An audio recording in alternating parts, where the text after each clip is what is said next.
Asalaamu calaykum waraxmatullaahi wabarakaatu dhammaan khayaarta ku xiran kanaalka dayaxtag aan flow kusoo dhawaada muuqaal cusub ehel iyo asxaaba. Waxaan doonayaa caawa inaan idinla wadaago sida aan uga dhigi lahayn Instagramka dark mode.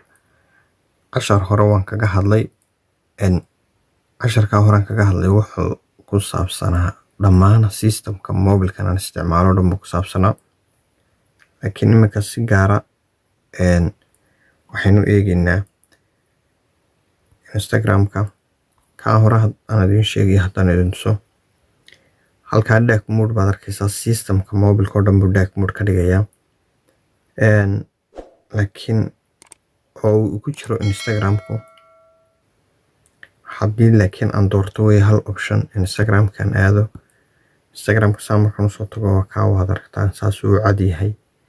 Hal option haddaan doorto horta halkan aan ka helaynaa intaan optionka ayna raadsanin saddexda liideys dul saaran baad aadaysaa.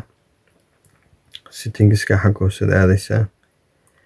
Time wadiga xagga hore ku arkaya hoose light ku taagan yahay. Haddaad dark tidhaahdo saasuu kugu noqonaya dark mode.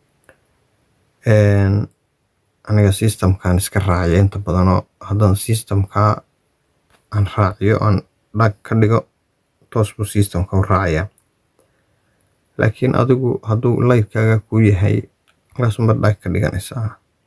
Intaasoo ku saabsanaa muuqaalku. Aad baan idin salaamayaa.